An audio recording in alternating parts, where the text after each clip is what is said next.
particular people who are suffering from mental illnesses, especially depression.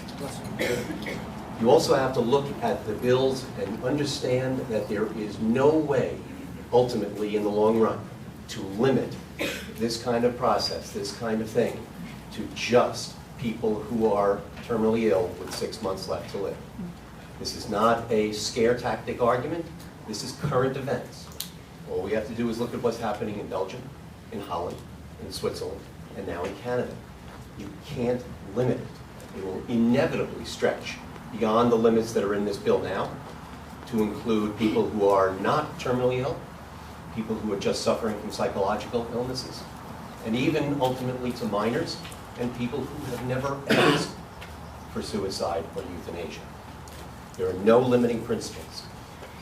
There are also, I think, a distressing lack of transparency in these bills. We will never know what is really happening out there. There is no mandatory reporting. There is no mandatory oversight. We will have no idea what happens to the patients and those pills once they leave the doctor's office. The false statement on the death certificate will forever hide how many cases actually happen. So this is something that is a very dangerous road to go down, especially when we start talking about suicide.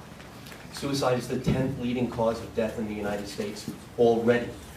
And we spend millions and millions of dollars trying to prevent suicide among teens and other groups. And this will send exactly the contrary message, namely that some people's lives are not worth living, and you might as well just check out. We are very, very concerned about this because this is a road that once you go down, there is no turning back.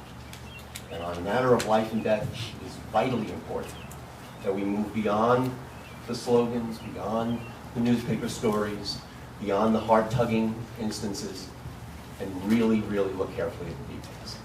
Thank you.